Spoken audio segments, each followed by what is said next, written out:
Creo que todos podríamos coincidir en esto.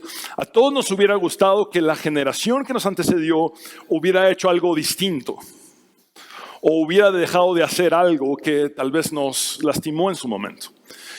Por eso creo que es importante darnos cuenta que para alcanzar a la nueva generación tenemos que trabajar primero en nosotros mismos.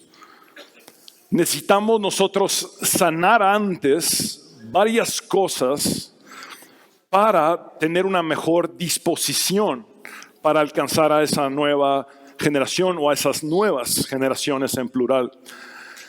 Es como cuando uno aborda un avión.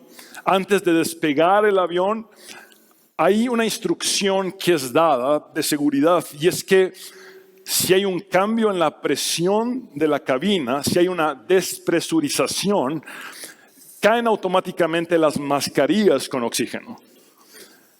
Y la indicación es: póngase primero usted la mascarilla antes de ayudar a otros a ponerse la propia.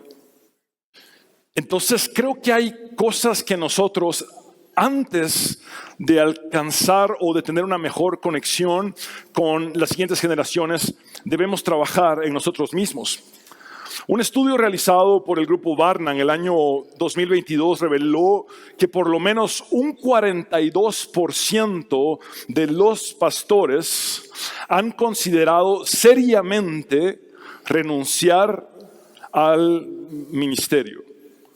42%, casi la mitad de pastores ha considerado renunciar al ministerio. ¿Alguna vez has considerado tú renunciar al ministerio o te han dado ganas de renunciar? ¿Alguna vez has sentido ganas de rendirte? ¿Has pensado en darte por vencido? ¿Has querido tirar la toalla o lanzarlo todo por la borda? ¿Alguna vez has dicho: ya no puedo más, estoy harto, estoy cansado, renuncio? Se acabó, no más, no más, no más. Todos hemos tenido días malos en el ministerio. Tal vez estás haciendo tu mejor esfuerzo en una iglesia, en una comunidad, un proyecto, un ministerio, en una relación, en un trabajo, pero las cosas no han resultado como esperabas. Quizás estás tratando de ayudar a alguien o estás tratando de cambiar tú mismo. Y has llegado a tu límite, por lo que desesperado has dicho: ya no soporto más, no puedo más, esto me supera, no funciona, se terminó para mí, me rindo. Es como si estuvieras en un bote, remaras y ese gran esfuerzo que haces no te sirve para avanzar y remas hasta el cansancio y pareciera que todo sigue yendo en contra de ti. Todo es contracorriente, todo parece estar cuesta arriba. Tal vez estás viendo muy poco o ningún progreso, estás dando vueltas en círculos sin avanzar ni llegar a un punto específico, sin alcanzar una meta significativa, y estás agotado, desgastado, estancado y frustrado, y tienes tanto luchas contra las adversidades externas como batallas internas que te han provocado extenuación física, mental, emocional y espiritual, y estás drenado. Y la única opción válida pareciera ser rendirse. No sé si tú has pasado por esto, pero si fuera así, hoy quiero decirte que no estás tan solo como piensas, ni eres tan único como crees. Yo, con toda vulnerabilidad y transparencia, puedo decirte que tengo una colección de momentos así en mi historia de vida. ¿Te ha sucedido? El título de este mensaje es: ¿cómo seguir adelante cuando sentimos ganas de rendirnos? Quiero invitarlos a analizar la vida del profeta Jeremías con el propósito de aprender algunas verdades poderosas que nos ayudarán a seguir adelante, especialmente cuando sentimos ganas de rendirnos. Ciertamente Jeremías fue un hombre de Dios que perseveró en el llamado que el Señor le hizo, incluso cuando llegó a sentir que lo único que le quedaba por hacer era rendirse. Hay un propósito por el cual Dios nos deja el registro del sufrimiento y la vulnerabilidad de un personaje como Jeremías y la manera en la que, a pesar de todo, él pudo seguir adelante.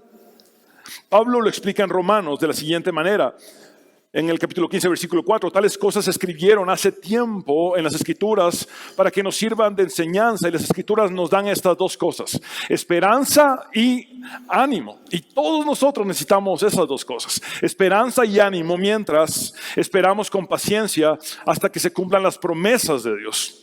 Remontémonos entonces a más de 2500 años atrás y encontremos esperanza y ánimo al explorar las palabras dadas por Dios al profeta Jeremías. Y observemos la manera en la que el Señor trató con él en los momentos en los que éste estuvo al borde de rendirse. He de confesarles que especialmente en los tiempos de dificultad y desánimo, el profeta Jeremías se ha convertido para mí en una especie de mentor bíblico. Me he sentido muy identificado de muchas maneras con este profeta, con este personaje de las Sagradas Escrituras, a quien Dios ha usado por medio de su palabra para hablarme directamente al corazón en los tiempos más duros. Veamos ahora un breve recuento histórico para ponernos mejor en el contexto. En el siglo X antes de Cristo, después de que hubo diferencias irreconciliables entre los habitantes de Israel, la nación se dividió en dos reinos, el reino del norte y el reino del sur, llamado Judá. El reino del norte conservó el nombre de Israel y el reino del sur, como ya se los he dicho, se llamó Judá. Al no tener más acceso al templo, el pueblo del reino del norte empezó a alejarse más y más del Dios verdadero y comenzaron a adorar a dioses falsos. El Señor les quitó su protección y después de 208 años de existencia, el reino del norte de Israel cayó derrotado ante los asirios alrededor del año 722 a.C. El reino del norte fue entonces destruido, desolado y devastado. Cuando los enemigos intentaron invadir y eliminar también el reino del sur, Judá, justo cuando la ciudad estaba sitiada, el ángel del Señor los rescató. Sin embargo, la desgracia y la destrucción del reino del norte parece no haber sido una lección para los obstinados judaítas del sur. El reino del sur, Judá, solamente duraría unos 135 años más que el reino del norte, antes de caer bajo un dominio distinto, el dominio de los babilonios o el dominio babilónico. Pero quiero llamar su atención especialmente a esto. Aún después de la caída del reino del norte, los habitantes del reino del sur cayeron en idolatría y escogieron descaradamente adorar a dioses falsos.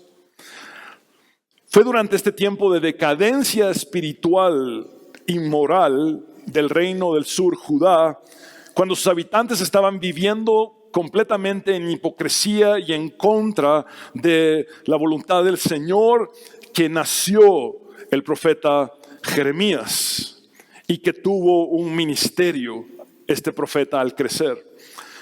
Por cierto, su padre era sacerdote, así que Jeremías era una especie de lo que en la actualidad llamaríamos hijo de pastor, que creció a unos 5 kilómetros de Jerusalén, la ciudad santa.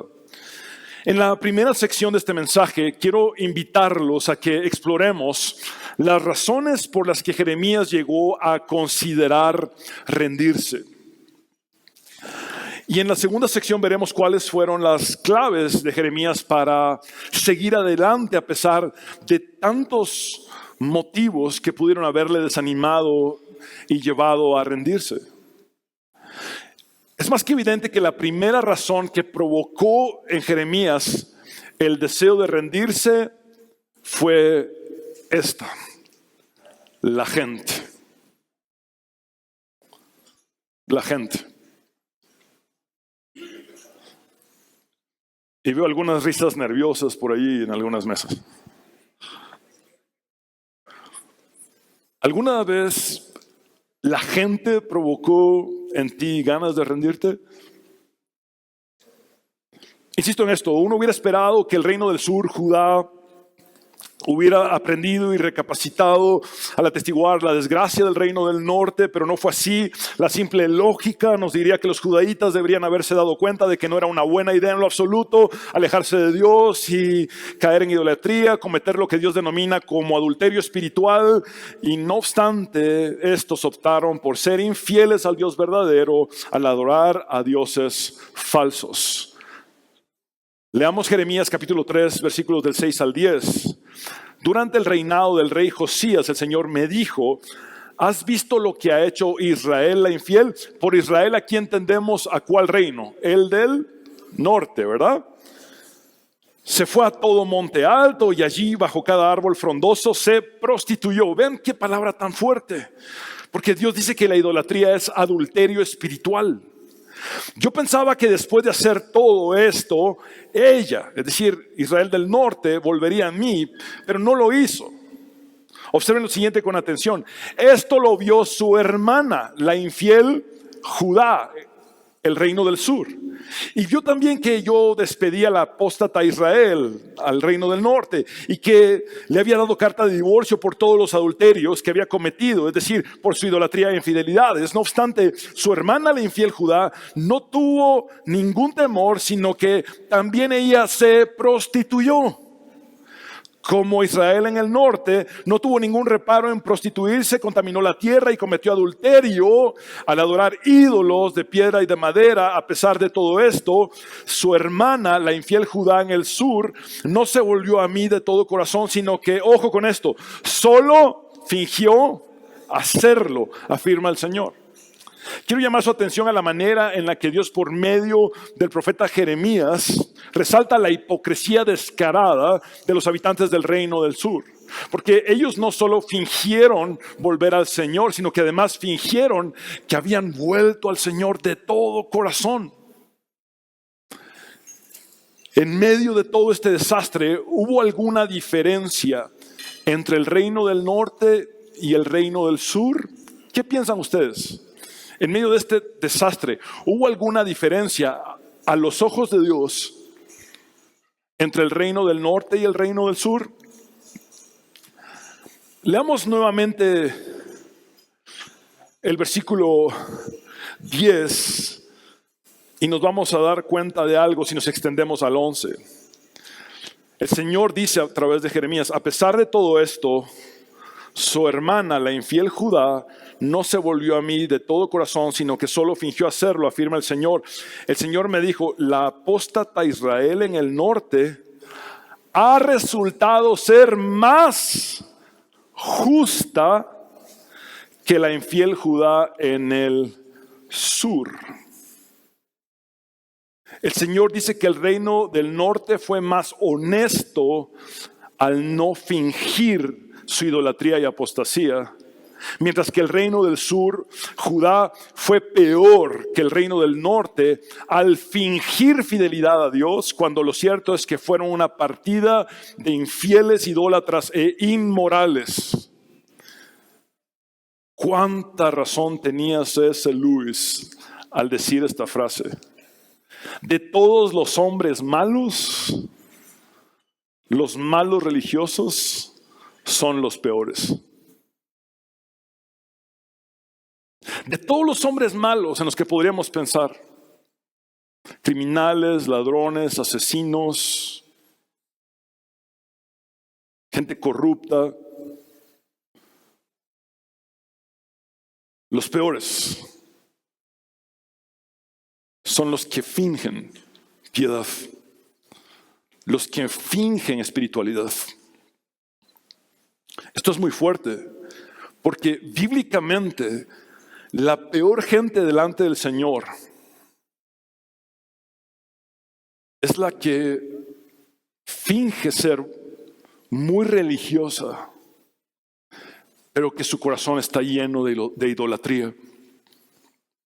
Octavius Winslow, un contemporáneo de Charles Spurgeon, dijo que de todos los ídolos, el ser humano descubre que es su propio ego el más difícil de abandonar. ¿Cuánta razón tiene Octavius Winslow? El ídolo más difícil de derribar para ti y para mí es nuestro propio ego. En otras palabras, la peor gente es la que finge humildad, piedad, fidelidad a Dios y espiritualidad, pero su corazón está lleno de idolatría, especialmente de idolatría hacia el ídolo más difícil de derribar, el propio ego. ¿Recuerdan a los fariseos del primer siglo en tiempos de Jesús? Nuestro Señor los señaló de practicar la piedad o la religión para ser vistos y admirados por los demás. Es decir, de fingir que buscaban y adoraban a Dios, pero en realidad idolatraban su propio ego. Querían el reconocimiento. Volviendo a los tiempos de Jeremías, les da esto una idea de que una de las principales dificultades del profeta fue precisamente que tuvo que tratar y lidiar con la que Dios definió como la peor gente. Insisto en esto, no se pierdan el cuadro profético que Jeremías está pintando. El pueblo de Judá no solo fingió volver a Dios, sino que fingió que lo estaba haciendo de todo corazón. Sería el equivalente en nuestros días a asistir a los servicios, cantar canciones, levantar las manos, escuchar la prédica, servir en la iglesia, incluso hacer obra social, predicar desde un púlpito, cantar desde un púlpito, pero hacerlo todo con fingimiento e hipocresía, como una mera actuación de apariencias y pretensiones, rindiendo culto a nuestro ego. Me temo que muchos hoy, como en los tiempos bíblicos, adoran con los labios, pero su corazón sigue lejos del Señor. Veamos un extracto del sermón de Jeremías en la puerta del templo. El profeta se para literalmente en la puerta del templo de Jerusalén y dice esto: ¿de verdad piensan que pueden robar, matar, cometer adulterio, mentir y quemar incienso a Baal y a los otros nuevos dioses que tienen y luego venir y presentarse delante de mí en mi templo a repetir, estamos a salvo, solo para irse a cometer nuevamente todas las mismas maldades? ¿No reconocen ustedes mismos que este templo que lleva mi nombre se ha convertido en una cueva de ladrones? Les aseguro que veo todo el mal que ocurre allí. Yo, el Señor, he hablado. Me pregunto, ¿qué diría Jeremías en nuestros días si se parara en las puertas de las iglesias? Muchas veces la gente hizo que Jeremías sintiera ganas de rendirse, de darse por vencido. Y con total vulnerabilidad puedo decir transparentemente que como pastor, en más de una ocasión, algunas personas han generado en mí no solo ganas de rendirme, sino muchas ganas de rendirme. ¿Te identificas con esto? ¿Alguna vez la gente ha provocado que quieras darte por vencido o que desees tirar la toalla? El reporte anual del año 2017 de Harbor Ministries, una fuente confiable, revela lo siguiente. Ojo con este dato. El 97% de los pastores han sido traicionados, heridos o acusados falsamente por amigos de confianza o sus más cercanos. Se lo repito. El 97% de los pastores, ahora me incluyo, hemos sido traicionados, heridos o acusados falsamente, difamados por amigos de confianza o nuestros más cercanos. Esta estadística destaca el enorme impacto emocional que prácticamente todos nosotros enfrentamos en el ministerio. Y es muy importante que trabajemos con esto para trabajar saludablemente con las siguientes generaciones y no pasarles a ellos platos rotos que no les corresponden. Lo cierto es que todos nosotros de una manera u otra hemos tenido que lidiar con personas difíciles, problemáticas, conflictivas y algunas veces hasta hostiles y crueles. Para muchos la experiencia ha sido que las personas más conflictivas han sido las más cercanas, incluso familias, el ministerio. Me refiero a personas en la familia, en el ministerio, la iglesia, trabajo, entre otros ambientes. Lo cierto es que al igual que Jeremías, hemos experimentado cómo la gente ha generado en nosotros ganas de rendirnos en alguna ocasión. Otra razón que Jeremías tuvo para querer rendirse o darse por vencido fue el ministerio al que Dios lo había llamado. Dicho de una forma resumida, la naturaleza de su ministerio. Jeremías fue llamado por Dios a predicar un mensaje duro que nadie quería escuchar y que además recibiría todo tipo de oposición. ¿Y cuál era el mensaje? A grandes rasgos, que Dios estaba airado contra la nación idólatra de Judá, Israel del sur, y que la justicia divina estaba a punto de desatarse contra los judaítas para castigarlos severamente por sus pecados y su idolatría. El relato de Segunda de Crónicas, capítulo 36, versículos del 15 al 17, nos dice que repetidas veces el Señor dio sus profetas para advertirles, porque tenía compasión de su pueblo y de su templo. Sin embargo, el pueblo se mofaba de estos mensajeros de Dios y despreciaba sus palabras. Se burlaron con desprecio de los profetas hasta que el enojo del Señor no pudo ser contenido y ya no se podía hacer nada. Entonces el Señor mandó al rey de Babilonia contra ellos. Los babilonios mataron a los hombres jóvenes de Judá y los persiguieron incluso dentro del templo. No tuvieron compasión de la gente y mataron tanto a los jóvenes como a las muchachas, a los ancianos y a los débiles. Dios los entregó a todos en manos de Nabucodonosor. Lo que Jeremías advirtió por 40 años se cumplió al pie de la letra. Tratando de explicar esto de una forma sencilla y contextualizada, lo que Jeremías hizo en su ministerio sería el equivalente en nuestros días a que hiciéramos una serie de sermones de más de 40 años. Hermanos, vamos a empezar una nueva serie. ¿Cuánto va a durar la serie? 40 años. Es decir, vamos a tener más de 2000 partes de esa serie. Y la serie se titula Castigo, Cautividad y Muerte. No vayan a implementar esto, ¿verdad? Porque se van a ir todos los miembros de la iglesia, hasta el guardián creo que va a renunciar. Efectivamente, este tipo de ministerio y mensaje agotó y drenó a Jeremías. El profeta dice en el capítulo 23, versículo 9, mi corazón está destrozado debido a los falsos profetas y me tiemblan los huesos. Observen la combinación de afecciones emocionales y físicas. Me tambaleo como un borracho, como alguien dominado por el vino, debido a las santas palabras que el Señor ha pronunciado contra ellos. ¿Será esta la descripción de los efectos psicosomáticos que le provocó al profeta dar un mensaje tan intenso y enfrentar no solamente a un pueblo idólatra e hipócrita, sino además a los falsos profetas complacientes que, engañando a la gente, anunciaban paz, paz, shalom, shalom y prosperidad?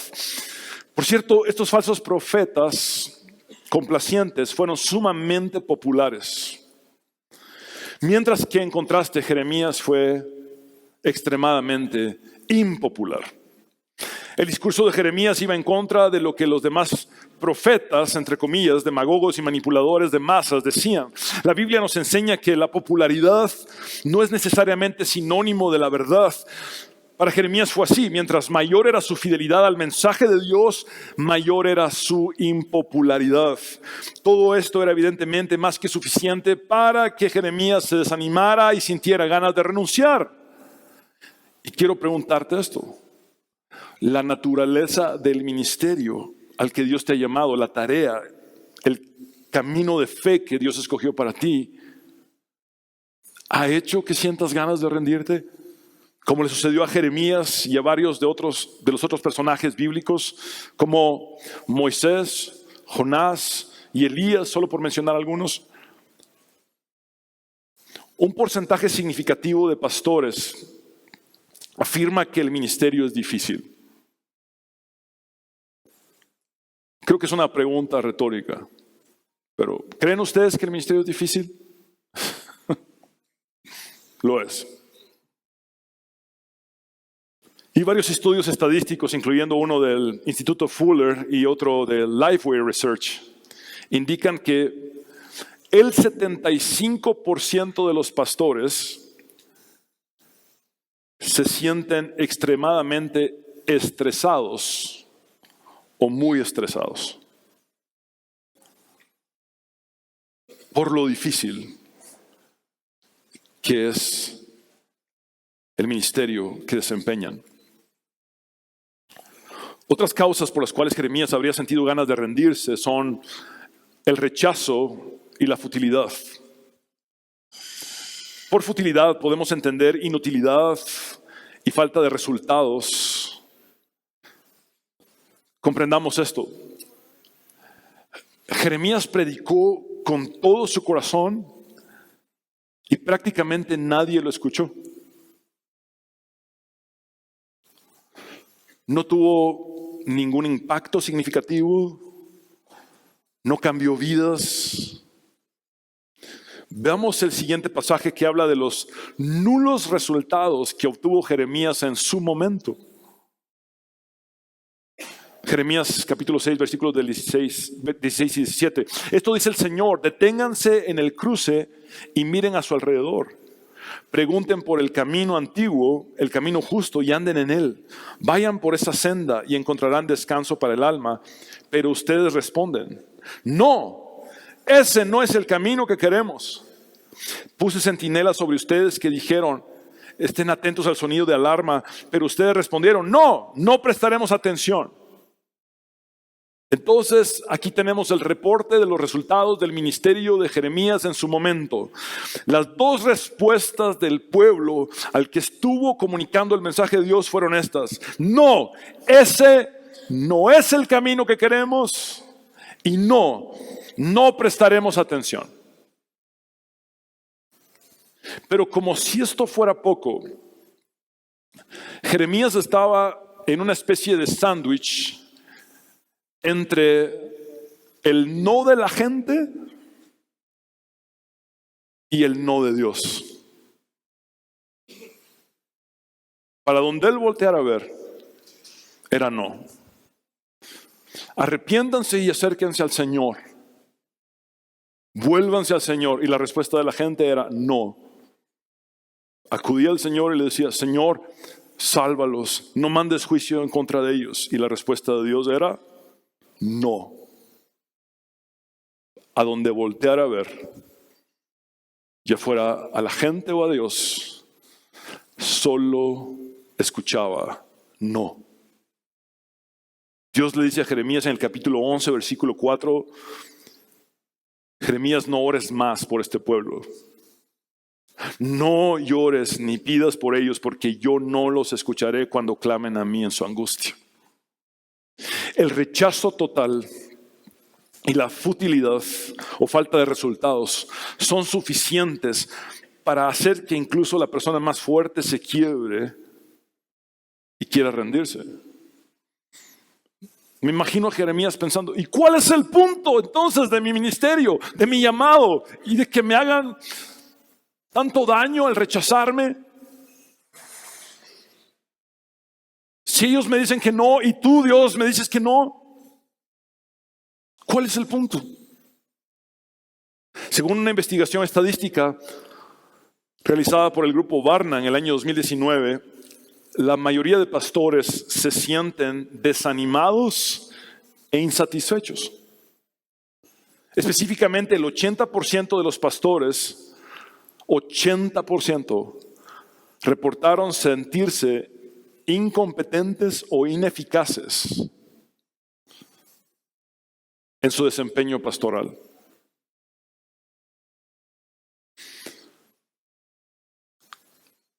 Es decir, las cosas no funcionan, aun cuando hago mi mejor esfuerzo. No veo resultados. Otro factor más fue la soledad. Es el punto número 4, la soledad crónica. Esto llevó a Jeremías, el punto número 4 sería la soledad crónica, si no estoy mal. ¿Podemos regresar a un punto?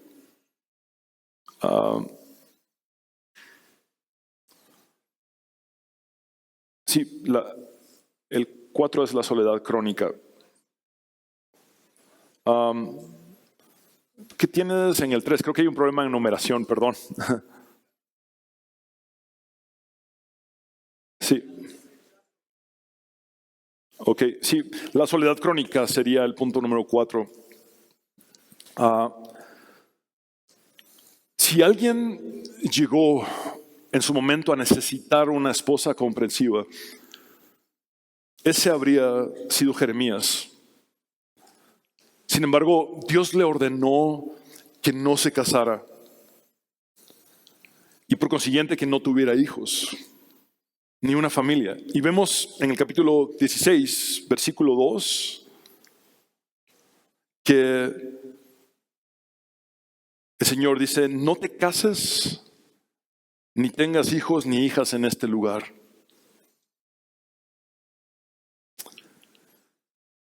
El mismo Dios que dijo al principio: no es bueno que el hombre esté solo, le hace saber a Jeremías: tu única opción es quedarte solo, porque esa es mi voluntad para ti. El estilo de vida de Jeremías debía coincidir con su mensaje. Si Jeremías se hubiese casado y tenido hijos, esto hubiera sido incoherente con su anuncio de que pronto Jerusalén sería destruida y abrazada por los babilonios. Y por esa misma razón, Jeremías vivió en aislamiento. No le fue permitido asistir a fiestas ni a reuniones sociales, porque delante de Dios no había nada que celebrar. Porque delante de Dios, él debía estar aislado como su profeta, apartarse. Por eso su soledad fue crónica. Divisan el panorama. Durante más de 40 años de ministerio, Jeremías estuvo completamente solo, predicando un mensaje que nadie quería escuchar, a un pueblo que lo rechazó y que se opuso rotundamente a él. ¿Alguna vez te has sentido completamente solo? Como si fueras la única persona a quien realmente le importa y que está esforzándose. De ser así, ¿te ha generado dicha soledad ganas de rendirte? Sabemos que la soledad crónica no es exclusiva de los solteros y que también puede afectar a los casados. Un estudio estadístico, también del grupo Barna, publicado en el año 2022, reveló que el 65% de los pastores reportan tener sentimientos de soledad y aislamiento. 65% de los pastores se sienten solos y aislados. ¿Te sientes solo tú y aislado? ¿Y eso ha provocado quizás en ti ganas de rendirte? Otro motivo por el que Jeremías habría deseado darse por vencido fueron las dificultades acumulativas que solo iban en aumento. Así es, las dificultades sin tregua. A continuación les presento algunos ejemplos de las dificultades de Jeremías. Este es un listado que tal vez no le hace justicia a cuánto él padeció, pero nos da una idea. Los hombres de su ciudad natal conspiraron contra él. Tenemos allí el listado. Los hombres de su ciudad natal conspiraron contra él, lo llevaron a juicio por su vida, lo azotaron y lo pusieron en el cepo público para que la gente se burlara de él. Quiero explicarles esto un poco. Jeremías había dado su discurso en la puerta del templo. Había predicado en el templo diciendo que habían convertido al templo en una cueva de ladrones. Entonces, cerca del templo lo pusieron en un cepo para avergonzarlo y que toda la gente que fuera al templo dijera: ahí está el supuesto, entre comillas, supuesto, porque era verdadero profeta de Dios. Luego vemos que fue atacado por los falsos profetas que eran populares y hablaban un mensaje fraudulento. También su primer escrito de la palabra de Dios fue quemado por el rey. Es decir, los políticos lo detestaban también. No estaba él para nada en un servilismo que abunda en nuestros días. Luego fue arrestado y acusado de traición. Lo arrastraron desde su celda y lo bajaron con cuerdas a un pozo vacío en el patio de la prisión. No había agua en este, pero sí había una gruesa capa de lodo y Jeremías se hundió profundamente allí. Evidentemente Jeremías tenía muchísimas razones para darse por vencido, para rendirse, para tirar la toalla o lanzarlo todo por la borda. Varios de nosotros, si no es que todos, hemos experimentado problemas con la gente, la difícil tarea o naturaleza del ministerio al que hemos sido llamados, el rechazo y la futilidad, la soledad crónica y las dificultades acumulativas que solo van en aumento. ¿Sabían ustedes que los eruditos bíblicos a menudo se refieren a Jeremías como el profeta llorón? Este es el desahogo de un hombre de Dios cansado, desgastado y solitario que dice lo siguiente: si tan solo mi cabeza fuera una laguna y mis ojos una fuente de lágrimas, lloraría día y noche por mi pueblo que ha sido masacrado. ¿Ven la imaginería que él usa? Él está dando a entender que lloró hasta el punto en que las lágrimas le fueron insuficientes para expresar su quebrantamiento. Es decir, no me alcanzan las lágrimas para expresar mi sufrimiento. En efecto, Jeremías tuvo muchas razones para pensar en rendirse. En el capítulo 15, versículos del 1 al 8, el profeta expresa: luego dije, Señor, tú sabes lo que me sucede. Por favor, ayúdame, castiga a mis perseguidores. Por favor, dame más tiempo, no dejes que muera joven. Es por tu causa que sufro. Cuando descubrí tus palabras, las devoré. Son mi gozo y la delicia de mi corazón, porque yo llevo tu nombre. Oh Señor, Dios de los ejércitos celestiales. Nunca me uní a la gente en sus alegres banquetes. Es decir, nunca tuve una vida social. Me aparté solo para ti. Me senté a solas, porque tu mano estaba sobre mí y me llené de indignación ante sus pecados. Es decir, estuve completamente aislado y solo, porque tú así lo quisiste. ¿Por qué entonces continúa mi sufrimiento? ¿Por qué es incurable mi herida? En otras palabras, si hago solo tu voluntad, ¿por qué sufro tanto? Si hago solo tu voluntad, ¿por qué mi herida la percibo como incurable? Y tu ayuda parece tan incierta como el arroyo estacional, como un manantial que se ha secado. En otras palabras, cuando creo que al acercarme a ti voy a recibir un poco de ayuda y llego a ti, lo que encuentro es un manantial temporal o estacional que ya se ha secado. Por eso quiero dedicar esta conferencia a todos aquellos que tienen una herida interna que se percibe como incurable y que por el dolor intenso y permanente que sienten se ha convertido en una especie de aguijón, una espina en su alma. Una espina que todos los días quizá provoca en algunos ganas de rendirse o darse por vencidos. O quizá algunos ya lo hayan hecho. Para Jeremías todo esto llegó al punto de desear nunca haber nacido. Su deseo era no haber existido jamás y tampoco quería seguir existiendo. Unos 5 capítulos más adelante el profeta nos dice: maldigo el día en que nací, que nadie celebre el día de mi nacimiento. Aquí está haciendo un eco de Job. ¿Por qué habré nacido? Es decir, no tiene sentido. ¿Cuál es el punto? Me acerco a la gente y la respuesta es no. Me acerco a Dios y la respuesta es no. Mi vida entera se ha llenado de dificultades, de dolor y de vergüenza. En los momentos en los que tocó fondo, Jeremías se hundió en el despropósito y tuvo pensamientos que rayaron en el suicidio. En su perspectiva distorsionada, morir era mejor que seguir viviendo. No existir era mejor que seguir existiendo. Ahora bien, los datos de Barna publicados en el año 2020 indican que el 59% de los pastores informaron experimentar depresión en el ministerio. 59% de los pastores deprimidos. Y ojo con esto. Recientemente fue también publicado por Barna que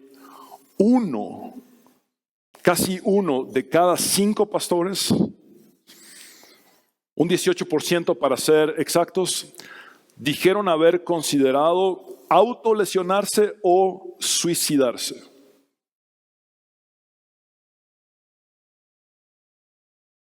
Uno de cada 5 pastores han batallado con pensamientos suicidas.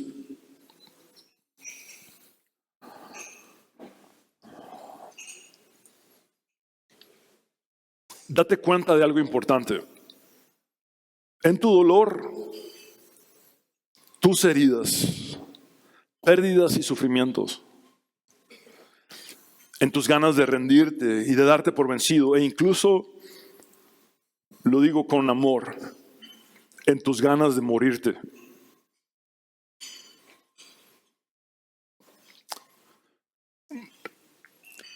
No estás tan solo como crees, ni eres tan único como piensas. De Jeremías aprendemos a lamentarnos. De hecho, creemos que él es el autor del libro de Lamentaciones. Jeremías se caracterizó por ponerlo todo sobre la mesa delante de Dios. Lo bueno, lo malo y lo feo.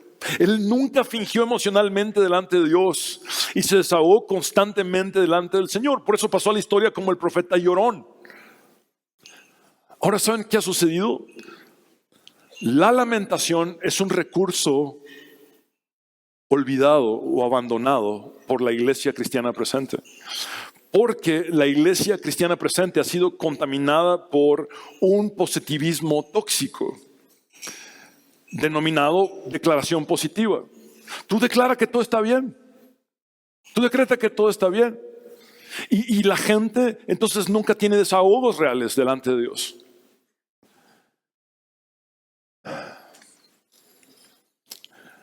Cuando sucedió el tsunami en Asia, la iglesia se dio cuenta que no tenía respuestas para la gente en duelo profundo. Que todos los cantos en la iglesia eran meramente como de victoria y que no había un espacio para el lamento. Y tenemos que rescatar esto, porque es válido lamentarnos delante de Dios. Jesús mismo usó el recurso de la lamentación en el Getsemaní, cuando sufrió lo que creemos es hematohidrosis, sudar gotas como de sangre. Lamentarnos delante de Dios, sacar todo lo que llevamos dentro delante de Dios, es un recurso que Él nos ha dado. Es un recurso divino. La lamentación es un recurso divino, al punto de que Jesús usó este recurso en el Getsemaní. Ahora bien, quiero invitarlos brevemente a que veamos cuáles fueron las principales claves de Jeremías para seguir adelante cuando sentía ganas de rendirse. Después de meditar y explorar la historia de Jeremías, puedo divisar por lo menos 3 claves para seguir adelante aun cuando sentimos ganas de rendirnos. Jeremías se reencontró una y otra vez con el propósito de Dios para él. Es por eso que para no rendirnos, todos necesitamos un propósito por el cual vivir. Un propósito por el cual vivir. En su libro Una vida con propósito, Rick Warren dice: nada importa más que conocer los propósitos de Dios para tu vida, y nada puede compensar el no conocerlos, ni el éxito, la riqueza, la fama o el placer. Sin un propósito, la vida es movimiento sin sentido, actividad sin dirección y eventos sin razón.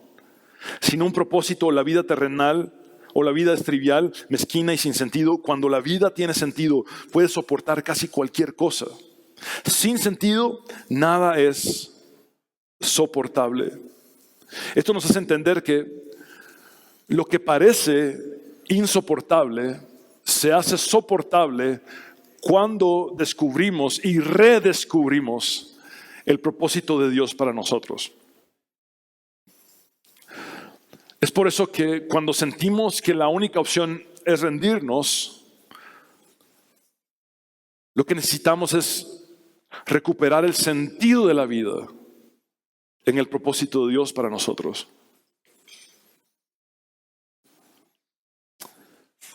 Si alguien ha llegado al extremo de pensar como Jeremías, ¿para qué nací? O ha luchado con pensamientos suicidas, debe recuperar el sentido de la vida en el propósito de Dios. Jeremías 20, versículos de 7 al 9 dice: este es el profeta hablando en primera persona. Entonces dije: oh Señor, me sedujiste y no puse resistencia. Me veo forzado a darles tus mensajes porque tú eres más fuerte que yo. Pero ahora soy el hazme reír de la ciudad. Todo el mundo se burla de mí. Ni una sola vez me has permitido decirles siquiera una palabra bondadosa. Todo el tiempo he tenido que anunciarles desastre, horror y destrucción. Con razón se ríen y burlan de mí y convierten mi nombre en chiste de la familia. Ahora ojo con esto.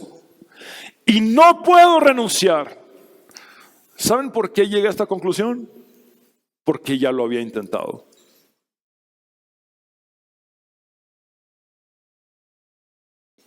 El profeta de Dios ya había intentado renunciar. Entonces, no puedo renunciar. O no puedo rendirme, o no puedo darme por vencido, o no puedo tirar la toalla, no puedo lanzarlo todo por la borda, porque si digo que nunca más volveré a mencionar al Señor, que nunca más hablaré en su representación, empiezo a sentir que tu palabra como si fuera lumbre que me quema por dentro y no lo puedo resistir más. Dicho de otra manera, cuando digo que abandonaré y renunciaré al propósito de Dios para mí, entonces el propósito de Dios me consume por dentro y no me queda más que seguir adelante y continuar haciendo lo que Dios quiere que yo haga. En la lucha constante entre el propósito y el despropósito, el propósito y el despropósito, venció el propósito.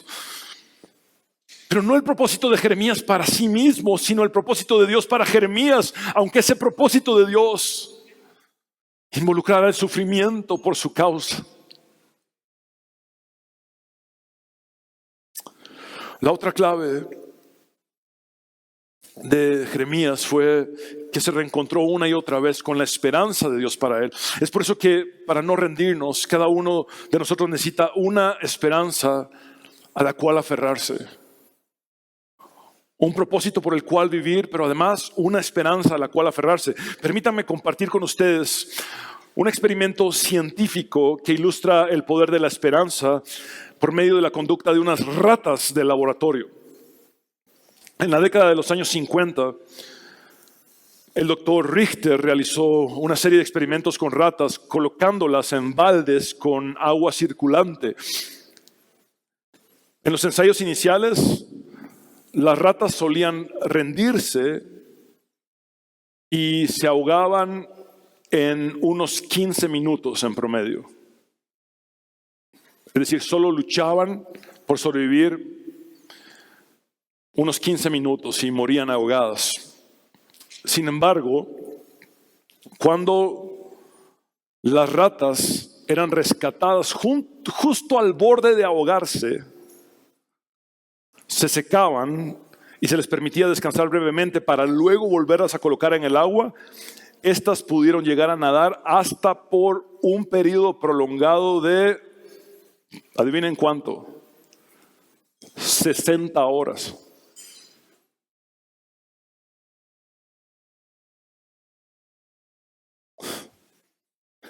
El científico Richter concluyó que la prolongada capacidad de las ratas, la resiliencia de las ratas para nadar tanto, se debía a la esperanza. De que si habían sido rescatadas una vez y otra vez y otra vez, volverían a ser rescatadas una vez más.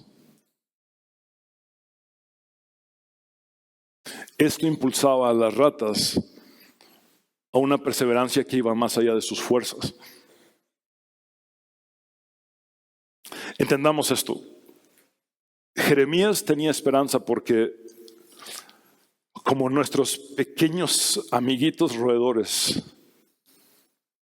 seguían nadando y resistiendo.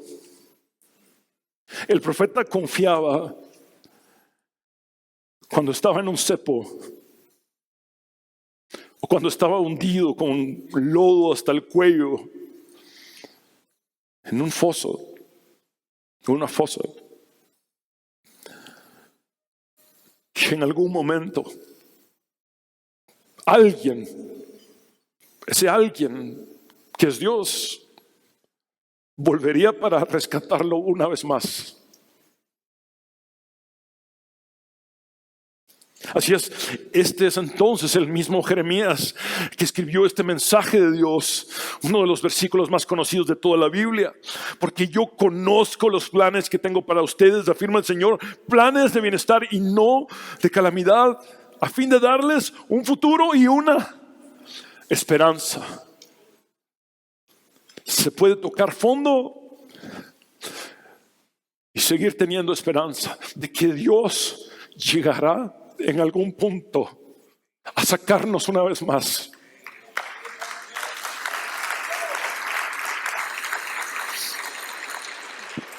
Esto nos hace comprender que la desesperanza se torna en esperanza cuando sabemos que de alguna manera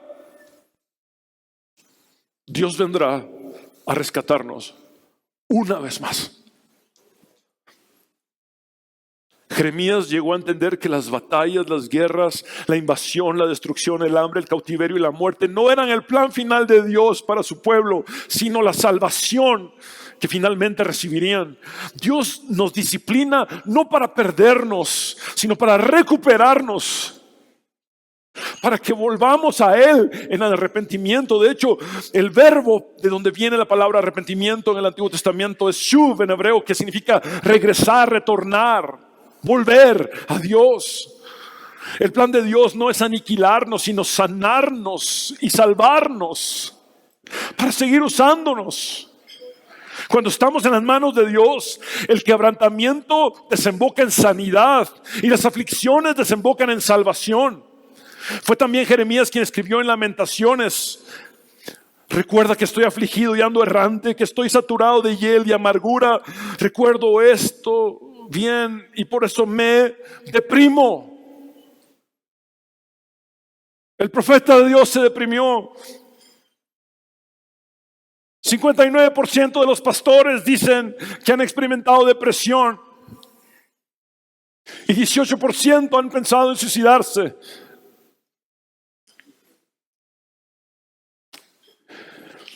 Versículo 21, pero algo más me viene a la memoria, lo cual me llena de esperanza. Se salir de una depresión para volverse a llenar de esperanza. Por el gran amor del Señor no hemos sido consumidos y su compasión jamás se agota. Cada mañana se renuevan sus bondades. Muy grande es su fidelidad. Me digo a mí mismo, el Señor es mi herencia, en Él esperaré. Bueno es el Señor con quienes esperan en Él, con todos los que lo buscan. Bueno es esperar calladamente la salvación del Señor. Por último, la tercera clave fue que Jeremías se reencontró una y otra vez con el Dios poderoso en quien había puesto toda su confianza. Es por eso que para no rendirnos todos necesitamos un Dios poderoso en quien confiar. Necesitamos un propósito por el cual vivir, una esperanza a la cual aferrarnos y un Dios poderoso en quien confiar. Jeremías resalta de una forma muy ilustrativa, poética y a manera de contraste, ¿cuál fue el efecto que generó en él que pusiera toda su confianza exclusivamente en Dios? Leamos el texto del capítulo 17, versículos del 5 al 8 de su libro. Esto dice el Señor: malditos son los que ponen su confianza en simples seres humanos, que se apoyan en la fuerza humana y apartan el corazón del Señor. Son como los arbustos raquíticos del desierto, sin esperanza para el futuro. Vivirán en lugares desolados, en tierra despoblada y salada. Pero, aquí viene el contraste. Benditos son los que confían en el Señor, que han hecho que el Señor sea su esperanza y confianza. Son como árboles plantados junto a la ribera de un río, con raíces que se hunden en las aguas. Este es el texto que mi esposa también citó en su conferencia. A esos árboles no les afecta el calor, ni temen los largos meses de sequía. Sus hojas están siempre verdes y nunca dejan de producir fruto. Noten que los que confiamos en el Señor, sí atravesamos calor. Sí atravesamos largas temporadas de sequía, pero no nos marchitamos ni dejamos de dar fruto, porque nuestras raíces están conectadas, hundidas en las aguas de un río. En otras palabras, claro que sí, enfrentamos problemas con la gente, por supuesto. Claro que experimentamos complicaciones en nuestros ministerios, en nuestra historia de vida. También sufrimos rechazo y futilidad. A veces estamos tan insatisfechos porque no vemos los resultados que anhelamos. A veces atravesamos soledad crónica, aunque estemos casados y aunque estemos rodeados de muchas personas en la iglesia y con cierta vida social pastoral, y estamos sumidos en soledad. Claro, atravesamos por dificultades acumulativas que parecen solo ir en aumento. E incluso podríamos, al igual que Jeremías lo externó, tener una herida tan profunda a la cual percibamos como incurable. Básicamente Jeremías está diciendo: mi herida es tan profunda que creo que ni siquiera tú, Dios, podría sanarla. Pero vean esto. Este mismo Jeremías que dice: mi herida es tan profunda que pareciera que ni siquiera Dios puede sanarla, es el mismo Jeremías que en un punto dado dice que no hay nada difícil para Dios. Observen que el mismo Jeremías que enfrentó depresión y desánimo, que había visto a Dios como un arroyo estacional que se secaba cuando más lo necesitaba, al recuperar su esperanza y su confianza en Dios, cambia su perspectiva, su enfoque rotundamente, y se describe a sí mismo como un árbol cuyas raíces están conectadas y hundidas ininterrumpidamente en un río que fluye y brota agua en toda estación y situación. Y no puedo evitar recordar cuando Jesús dijo: yo soy la vid y ustedes son los pámpanos. Debemos estar conectados a Él en los tiempos de sequía, en los tiempos de dificultad. en los tiempos de dolor, de desánimo, seguir conectados a la vid, porque esa es la única manera en la que podemos seguir con vida, continuar con vida y seguir dando fruto, un fruto que permanezca. Por eso cuando sentimos deseos de rendirnos, por cuanto hemos confiado en el Dios que todo lo puede, no nos damos por vencidos y seguimos adelante, porque este Dios poderoso nos sostiene permanentemente. Si sientes ganas de rendirte, recuerda que tienes un propósito por el cual vivir, una esperanza a la cual aferrarte y un Dios poderoso en quien confiar. Por eso, pase lo que pase y sea cual sea tu panorama, no te rindas y sigue adelante. Y he sentido en mi corazón profundamente tocar temas complicados como estos, porque son muy poco abordados.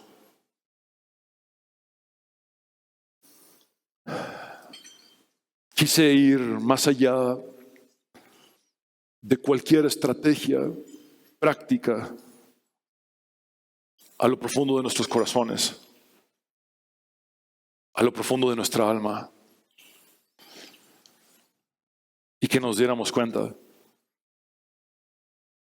que en nuestros sufrimientos, desánimo,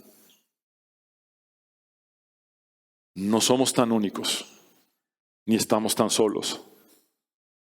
E inmediatamente eso nos hace fortalecernos los unos a los otros. La vulnerabilidad es necesaria.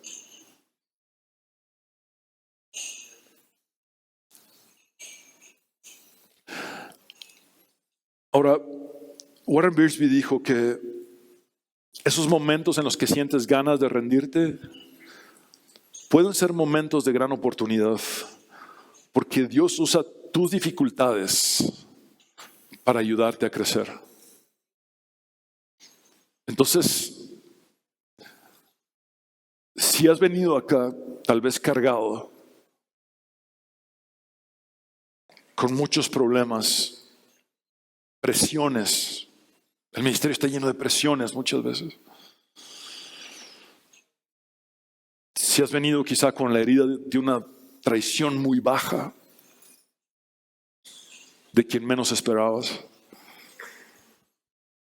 hoy Dios quiere que entiendas que estás delante de una gran oportunidad, porque Dios está formándote y te está ayudando a crecer.